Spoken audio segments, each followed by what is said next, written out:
इस समय भी जो यादव अब भी जिसका खून नहीं खौला, वो खून नहीं, वो पानी है। पूरी ताकत के साथ इस मामले को उठाएं, बड़ा आंदोलन करें। अब आंदोलन नहीं करेंगे तो हत्याएं रुकने वाली नहीं है। मुख्यमंत्री की मंशा साफ बिल्कुल नहीं है। महासभा तो बिल्कुल सोई हुई लग रही है, किसी मामले में नहीं आती है। ये किस मामले में क्या करना चाहती है यादव महासभा? ये अगर जागे नहीं तो ये समाज के इसी सभाओं का मतलब पिछड़ी जातियां, दलित जातियां, अनुसूचित जातियां, कोई सुरक्षित नहीं है। अगर यादव सुरक्षित नहीं रह पाया तो कोई, ये सभी हमारे छोटे भाइयों को, अन्य बिरादरी के तमाम मौर्य, काची, कुशवाहा, कुर्मी, सभी भाइयों को मतलब आकर के रहेंगे। अन्य प्रदेशों के यादवों का भी आह्वान करता हूं, क्या वो उत्तर प्रदेश में यादवों की हत्याएं होती रहेंगी और लोग अन्य जगहों पे भारतीय जनता पार्टी को? नमस्कार, आप सभी का स्वागत है। मेरा नाम आनंद है। मंगेश यादव हत्या या इनकाउंटर, इसी गुत्थी को सुलझाने के लिए लगातार जो विवाद हो रहा है, जो सवाल खड़े किए जा रहे हैं, नेशनल मीडिया भी अब लगातार इस मामले को उठा रही है, सवाल खड़े कर रही है।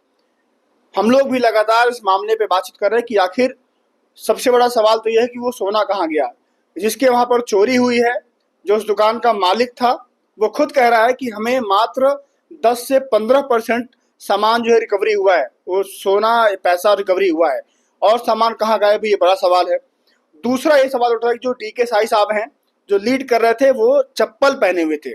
चप्पल में दौड़ा करके पथरीले सड़कों पर, रास्तों पर भगा करके और एनकाउंटर करना।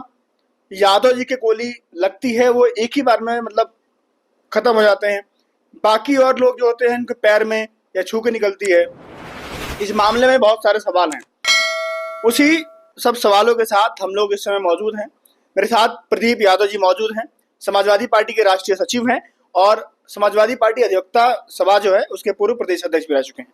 समझेंगे इनको, सामाजिक कार्यकर्ता भी हैं और कानूनी समझ भी रखते हैं, अधिवक्ता हैं, तो समझते हैं। स्वागत है आपका। धन्यवाद बहुत बहुत आपका इस मामले को कवर करने के लिए। और ये जहाँ तक आपने बात कही है कि ये इनकाउंटर है, कि ये क्या, ये इनकाउंटर, ये फेक इनकाउंटर है, ये नृशंस हत्या है, ये पूर्ण रूप से इसको हत्या है। इसको कहीं से ये घटनाएं, मुख्यमंत्री जी की मंशा बिल्कुल आप पिछली घटनाओं से देख लीजिए, वो साफ नहीं है। आप जिस तरह गाजियाबाद में जितेंद्र यादव मारा गया, झांसी में पुष्पेंद्र यादव मारा गया, और उसके बाद जब यहाँ गोमती नगर में एक घटना हुई पानी बरसात के मौके पे, उसको मुख्यमंत्री ने जिस तरह से उठाया, पवन यादव का और अब्बास, किसका नाम लिया, दो नाम लिया उन्होंने, अरबाज खान और पवन यादव का। पवन यादव खुद बता रहा था कि मैं चटोरी गली में खा के ठेले पर खड़ा था, उससे दूर दूर तक कोई मतलब नहीं था, लेकिन मुख्यमंत्री जी की मंशा थी कि नहीं, यादव का ही नाम लेना है और यादव को ही टारगेट करना है। तो मुख्यमंत्री जी स्वयं, जिन्होंने संविधान की शपथ ली है और मतलब जो है जिसमें समता समानता का नियम की बात कही गई है कानून में, संविधान में, जब उसके तहत वो खुद समता समानता के नियम का और अपने वोट का और अपनी उसका शपथ का पालन नहीं कर रहे हैं, तो उनसे क्या न्याय की उम्मीद की जाए। और यादव ही चुन चुन के वो मरवा रहे हैं। ये एक नहीं, अब तक कितने सैकड़ों यादवों की घटनाएं, ये तो माननीय जी ने उठा दिया, हमारे राष्ट्रीय अध्यक्ष जी ने इस घटना का संज्ञान लिया बहुत अच्छे से। जिन मामलों में इस तरह से मामले नहीं उठ पाते हैं, तमाम सैकड़ों यादवों की हत्याएं इस तरह से किसी न किसी बहाने कहीं ना कहीं की गई हैं। अगर अखिलेश यादव का ट्वीट नहीं आता, अखिलेश यादव का फोन नहीं आता, अखिलेश यादव इस मुद्दे को नहीं उठाते, तो लगता है कि ये भी मामला तमाम मामलों की तरह से दब जाता। बिल्कुल बिल्कुल, उसमें कोई दो राय नहीं है। उनके तमाम मामलों में अब जिस मामले को उन्होंने तेजी के साथ उठाया है, और वो चूंकि बहुत ही सामाजिक न्याय को पसंद करने वाले, जिसमें उनको लगता है कि वाकई गलत किया गया है, उन्हीं मामलों को न्याय के साथ हैं। जब वो देवरिया में प्रेम यादव के घर गए, तब भी जब उन्हें लगा, पहले वो पूरी जानकारी लेते हैं, हर मामले को पूरी गहराई तक जाते हैं, और जब उन्हें लगता है कि यहाँ अन्याय हुआ है, तभी वो उसी मामले को, जब तक वो निष्कर्ष पे पहुंच जाते हैं न्याय के, तब तक वो कोई बात कहते ही नहीं। तो ये निश्चित है कि उनका ट्वीट आने का मतलब कि उन्होंने बहुत गहराई से बात को पता किया है, और उनका ट्वीट ना आता तो मामला दबा दिया जाता। लेकिन ये अब दबने वाला नहीं है, मामला उठेगा।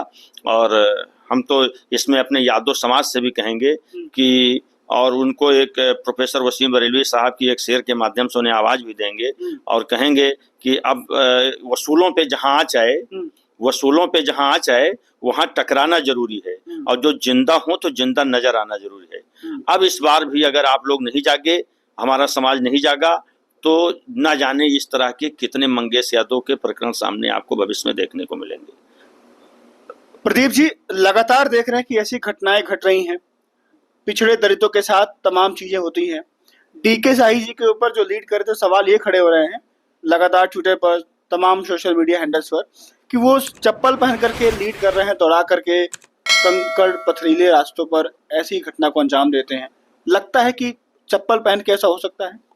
यह संभव नहीं है। माननीय मुख्यमंत्री जी की मंशा को भांप रहे हैं। जिस तरह उन्होंने विधानसभा में अरबाज का नाम उठाया और पवन का नाम उठाया, तो जानते हैं मुख्यमंत्री इस चीज से खुश होंगे।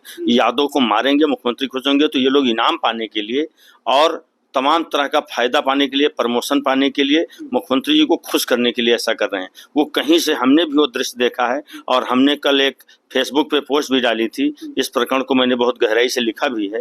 तो ये बिल्कुल साफ साफ दर्शाता है कि कहीं से ये भी बिल्कुल फेक इनकाउंटर है। कहीं मारा गया है, कहीं कुछ किया गया है, लाके वहाँ पे वो बॉडी रखी गई है, गिराई गई है, और ये कहीं का इनकाउंटर कहीं और का है। इसकी मैं तो सीबीआई जांच की मांग करता हूँ। सीबीआई जांच हो और जितने भी किसी न्यायिक, किसी उच्चतम न्यायालय के या उच्च न्यायालय के किसी रिटायर्ड जज से इसकी जांच कराई जाए, निष्पक्ष जाइए, तभी ये मामला सामने आएगा और तभी सच्चाई सामने आ पाएगी। और मैं इससे ही नहीं, मैं यादव महासभा का भी आह्वान करता हूं कि और कब जगेंगे। किसी का मंगेश यादव, किसी और मंगेश यादव की इस तरह निरसन सत्या का इंतजार कर रहे हैं। बिल्कुल महासभा भी सोई हुई है। मैं इससे पहले कई बार जब तेजस्वी यादव को मोदी सरकार की सीबीसीआईडी ईडी जब उन्हें सता रही थी, लगातार उनकी वाइफ जब प्रेग्नेंट थी, बच्चा होने को था, उस समय उनको बार बार उठा करके तंग किया जा रहा था।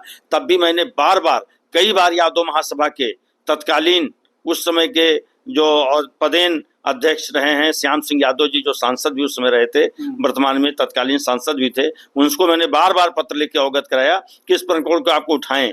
लेकिन यादव महासभा तो बिल्कुल सोई हुई लग रही है, किसी मामले में नहीं आती है। ये किस मामले में क्या करना चाहती है यादव महासभा? ये अगर जागे नहीं तो ये समाज के इसी सभाओं का मतलब क्या होगा?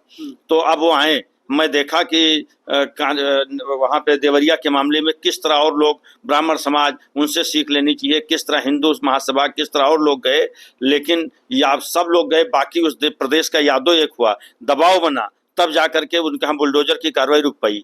तो इस तरह से अगर यादव महासभा भी सामने आ जाती तो ये मामला और जोर शोर से होता। मैं इस बार आह्वान करता हूँ, बहुत जोर से पुरजोर आह्वान करता हूँ यादव महासभा की वो आए और पूरी ताकत के साथ इस मामले को उठाएं, बड़ा आंदोलन करें। अब आंदोलन नहीं करेंगे तो हत्याएं रुकने वाली नहीं है। मुख्यमंत्री की मंशा साफ बिल्कुल नहीं है। और यादवों के और मैं यादव समाज से विशेष रूप से कहना चाहता हूं कि अपने आप को अभी हिंदुत्व मान करके और इस घटना के बाद भी मतलब जो है हिंदू मान करके क्या भारतीय जनता पार्टी को सपोर्ट करते रहेंगे, उनको वोट देते रहेंगे? अन्य प्रदेशों के यादवों का भी आह्वान करता हूं, क्या वो उत्तर प्रदेश में यादवों की हत्याएं होती रहेंगी और लोग अन्य जगहों पे भारतीय जनता पार्टी को वोट करते रहेंगे? ये कौन सा समाज के लिए है? और इस समय भी जो यादव अब भी जिसका खून नहीं खौला, वो खून नहीं, वो पानी है। मैं ये बात बता देना चाहता हूँ पूरे यादव समाज को। अब उनको सामने आ जाना चाहिए और इस घटना को, यादव आंदोलन करेगा, सड़कों पर उतरेगा, यादव उतरेगा। और यादव के साथ साथ तो मैं अन्य सभी जातियों को, पीडीए के लोगों को, पिछड़े, दलित, तमाम जितने शोषित समाज हैं, अगर यादव सुरक्षित नहीं है और यादव ही जानते हैं कि यादव ही इन जातियों, खैर किसी की नहीं है, न वो किसी की हितैषी है भारतीय जनता पार्टी सरकार, लेकिन वो जानते हैं कि हर मामले में यादव ही सबसे पहले मुकाबला लेता है, बड़ा भाई है। मजबूरी सबसे ज्यादा मजबूत यही है, इसकी लाठी बहुत मजबूत है, इसकी ताकत बहुत मजबूत है, ये खाते पीते हैं, बलिष्ठ होते हैं। तो इनके मनोबल को गिरा दो, इनको तोड़ दो, और जब ये इनका मनोबल गिर जाएगा तो और जातियों को आसानी से मार लेंगे। जब यही साथ में सपोर्ट के लिए नहीं खड़े हो पाएंगे तो और लोग भी सुरक्षित नहीं है। पिछड़ी जातियां, दलित जातियां, अनुसूचित जातियां, कोई सुरक्षित नहीं है। अगर यादव सुरक्षित नहीं रह पाया तो कोई, ये सभी हमारे छोटे भाइयों को, अन्य बिरादरी के तमाम मौर्य, काची, कुशवाहा, कुर्मी, सभी भाइयों को मतलब आकर के सोचना चाहिए। राजभर, ये सब लोगों को सोचना चाहिए और इस लड़ाई में सबको साथ देना चाहिए। यादव की केवल लड़ाई नहीं है, ये पिछड़े समाज और सभी दलित वंचित शोषित की लड़ाई है। सबके साथ इसी तरह का अत्याचार होगा आने वाले समय में अगर ये कार्रवाई नहीं हुई इस पर। तो अभी आज अखिलेश जी ट्वीट किया कि मेरठ में किसी दलित बच्ची के साथ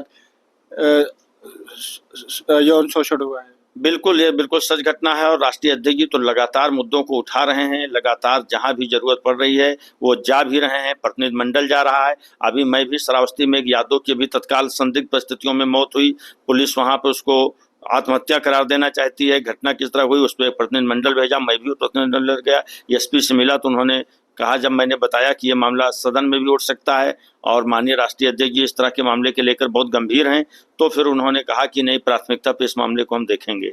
तो इस तरह से मामले राष्ट्रीय लगातार मामलों को उठा रहे हैं, सदनों में भी उठा रहे हैं। जब विधानसभा में थे तो यहाँ भी उठाते थे, अपने विधायकों से भी कह रहे हैं, हर जगह जहाँ जहाँ भी सदन में उनके लोग हैं वो हर जगह। आगे क्या हो सकता है इस मामले में मंगेश यादव? इस मामले में सबसे पहले तो इसकी CBCID जांच होनी चाहिए, और मैं न्यायालय का भी आह्वान करके कहना, तो न्यायालय को इसका स्वतः संज्ञान सो मोटो कार्रवाई के तहत संज्ञान लेते हुए इसकी जांच करनी चाहिए, जांच का आदेश देना चाहिए। तभी ये समाज बच सकता है, संविधान बच सकता है। हमारे माननीय राष्ट्रीय अध्यक्ष ने कहा था कि संविधान की लड़ाई अभी बहुत बची हुई है, संविधान की लड़ाई खत्म नहीं हुई है। वो बहुत बड़ी सोच के तहत, बहुत गहराई के साथ उन्होंने सोच के कहा था। अभी भी संविधान ये संविधान में ही समता समानता की बात कही। ये समता समानता है कि एक आदमी के पैर पे गोली मारी जाए, अपने जात समाज के आदमी को बचाने के लिए उसको या तो सरेंडर करवा दिया जाए या तो संरक्षण दे दिया जाए, और बाकी जो समाज है उसके तो बगल से गोली निकल जाती है, तो पैर पे गोली लग जाती है, और यादव के सीने पे गोली लगती है, मुसलमान के कनपटी पे गोली लगती है, मुसलमान के सिर पे गोली लगती है। ये किस तरह का न्याय है? ये क्या फैला रखा है? अराजकता किस तरह फैल गई है? ये कब तक? मैंने कल एक लेख लिखा है और मैंने मुख्यमंत्री से पूछा है कि और आप किस हद तक जाएंगे, और कितनी नफरत यादव मुसलमान से करेंगे? ये जो आपने समाज के छोटे अपराधियों को छोड़ के रखा है आपने, इनको कब जेल भेजेंगे? इनके साथ कब, इनकी कनपटी पे गोली कब लगेगी? इनको जेल से ला करके कब आप गोली मरवाएंगे? इनको जेल में जहर कब देंगे? इनके साथ क्या होगा? अगर आप ऐसा कर पाए तो जाके समाज में अपराध रुक सकता है। अगर आप सोचें कि किसी जात विशेष को चिन्हित करके यादव मुसलमान को ढूंढ के मारा जाएगा, तो इससे समाज में अपराध नहीं रुकने वाला। यादव को अगर आप दबा देंगे किसी तरह से, तो और समाज जो है उतने आपके समाज के लोग अपराधी बनके तैयार हो जाएंगे। उससे अपराध समाज में नहीं, जब तक आप समानता का नियम लागू नहीं करेंगे। आपको भारतीय संविधान के अनुच्छेद 14 के तहत सबके साथ समता और समानता के व्यवहार किया चाहिए, और यही आप वोट भी लिए हैं। ठीक, धन्यवाद आपका। मेरे साथ प्रदीप यादव जी मौजूद थे, समाजवादी पार्टी के राष्ट्रीय सचिव हैं और अधिवक्ता सभा के पूर्व प्रदेश अध्यक्ष भी रह चुके हैं। बातचीत हुई इनसे, और सीधे तौर पर इन्होंने कहा कि तमाम जो सवालिया निशान खड़े हो रहे हैं उस एनकाउंटर पर, इन्होंने कहा कि ये फर्जी एनकाउंटर है। आप क्या सोचते हैं इस मामले पे? अपनी राय देना मत भूलिएगा। हम लोग लगातार इस मामले को अलग अलग लोगों से, अलग अलग एंगल से बात कर रहे हैं।